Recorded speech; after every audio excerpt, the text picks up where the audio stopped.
ईश्वर प्रभु, यीशु परमेश्वर का पुत्र है। यीशु प्रभु, यीशु परमेश्वर का पुत्र है।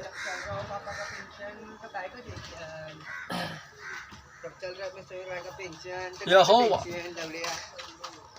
राजा हुआ, यहोवा राजा हुआ।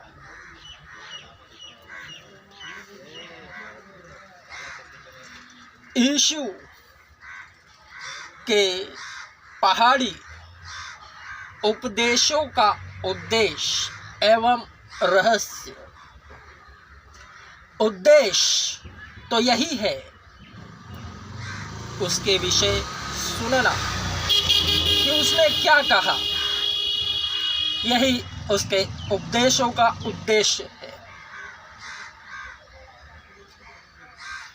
धन्य है वे जो शोक करते हैं, क्योंकि वे सांत्वना पाएंगे।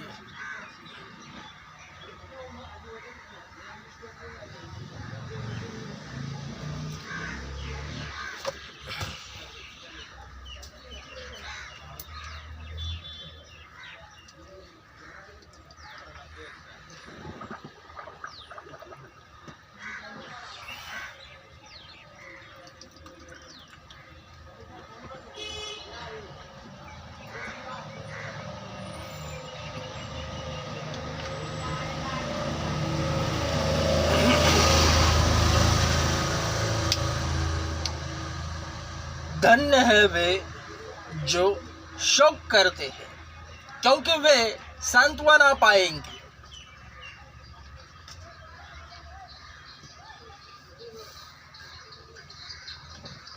इसे सुनना ही प्रभु यीशु के पहाड़ी उपदेशों का उद्देश्य है, जो पूरा हुआ। वरन इसका रहस्य यह है कि प्रभु में की गई मेहनत कभी भी व्यर्थ नहीं। यही तो सांत्वना है जिसका प्रमाण भक्त स्वयं देता है। उसके मुंह से निकले हुए शब्द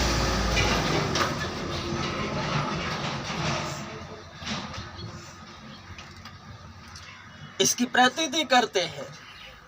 यानी प्रभु में अड़े और खड़े रहना कोई बड़ी बात नहीं, वरन अड़े और खड़े रहने के कारण जो थकान होती है, थक जाता है भक्त, स्वयं अपने मुंह से कहने लगता है।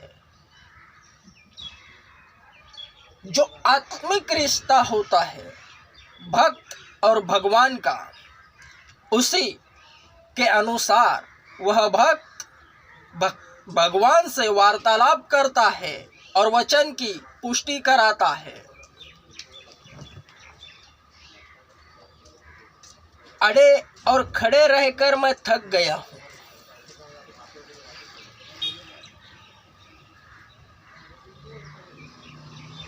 उसके चक्षुओं से जो आंसुओं की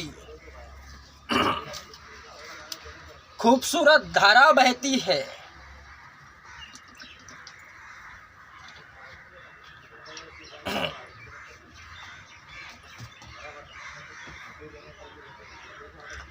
केवल और केवल प्रभु में अड़े और खड़े रहने के बाद थक जाता है।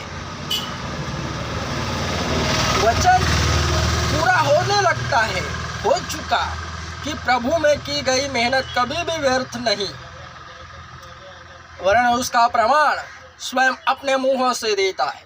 उसके चक्षुओं से बहती आंसुओं की धारा इसका खूबसूरत वर्णन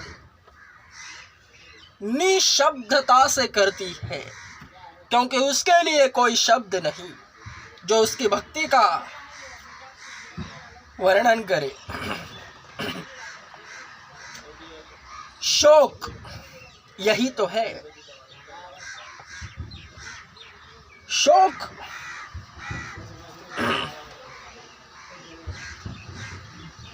धन्य है वे जो शोक करते हैं, क्योंकि वे सांत्वना पाएंगे।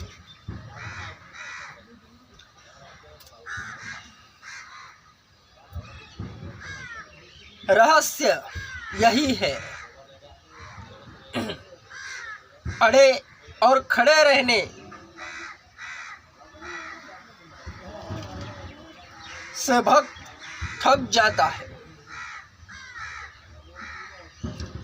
उसे ऐसा लगता है कि मानो उसकी भक्ति व्यर्थ है, उसने जो कुछ किया है कुछ हुआ ही नहीं।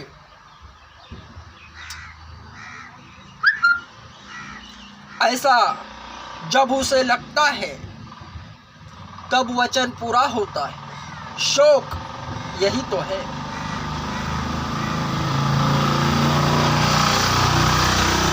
वरन सांत्वना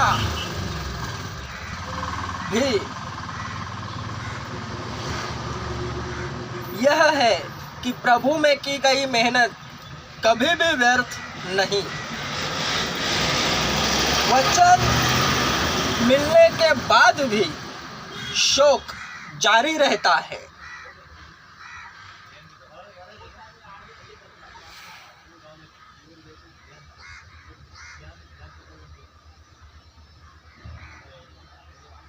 उसके विरोधी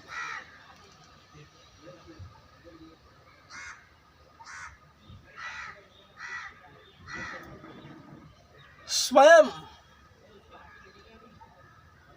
उसकी मेहनत को दिखाते हैं, वरन प्रतिफल को नहीं कि हाँ तूने किया है। इस वक्त इसी वचन एवं वाक्य को लेकर इसी दृष्टांत के लिए मकबूल फिर से वृत्तांतिक बना है। इस वक्त मकबूल के विरोधी स्वयं कहते हैं, वरन कह चुके कि तू फेमस है, यूट्यूब फेसबुक पर तू आ रहा है। फेसबुक पर तेरे वीडियो हमने देखे,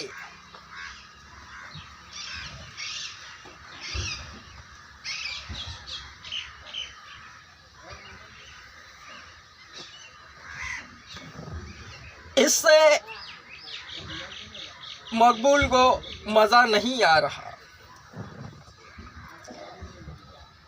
और प्रतिफल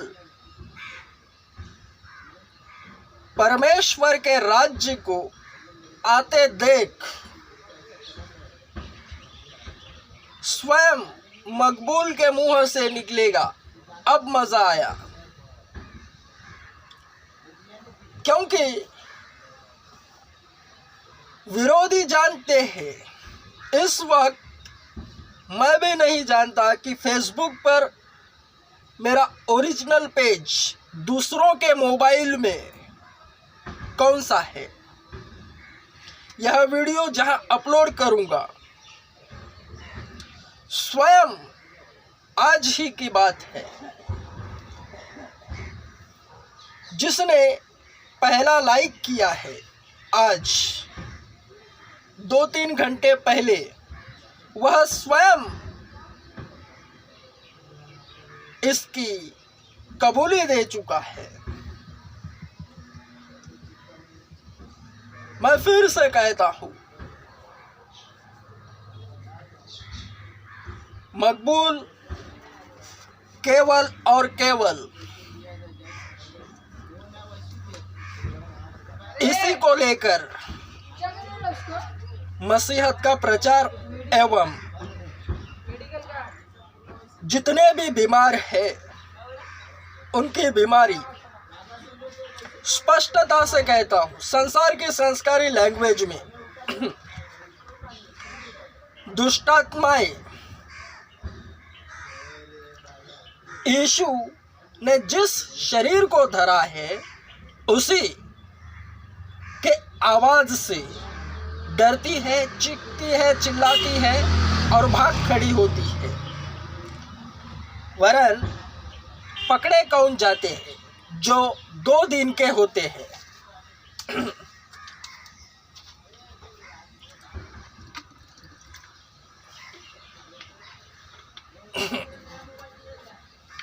सब कुछ देखेंगे और बाहर जाकर दुष्ट आत्माओं को डांटेंगे यीशु के नाम से। वरन दुष्ट आत्माएं उनकी वहीं पर उड़ाएगी कि हम सबको जानते हैं, वरन तुझे नहीं, तू कौन है। एकदम सटीकता से कहूं तो दुष्टात्माएं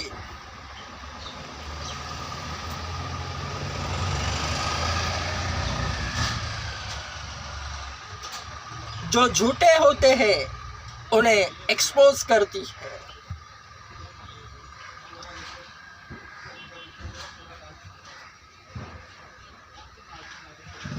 और वचन का अर्थ यह है, सिंपल भाषा में, अड़े और खड़े रहना कोई बड़ी बात नहीं, वरन अड़े और खड़े रहने के बाद जो शोक उत्पन्न होता है भक्त के मन में कि सब कुछ होने के बावजूद कुछ हुआ ही नहीं, अड़े और खड़े रहने के कारण थकावट होती है, थक जाता है भक्त, तब उसके मुंह से जो शोक भरे शब्द निकलते हैं वह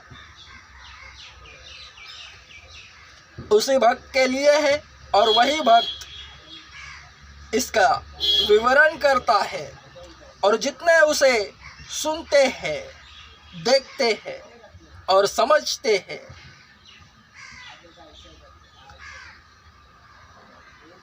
वे उसके आशीषों के समभागी होते हैं। उसी के प्रार्थना के उत्तर से उनकी समस्याओं का निवारण होता है।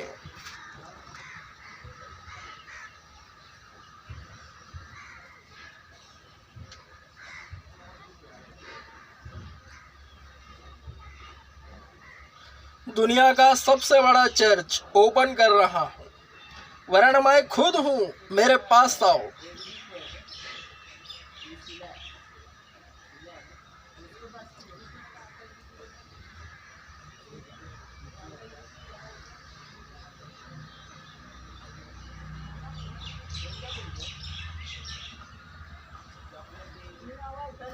समस्याएं अच्छी है,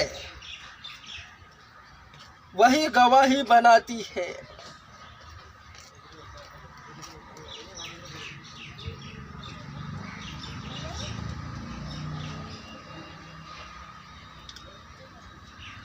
हे लोगों, हे दुख से भरे लोगों, हे गरीबों, मेरे पास आओ।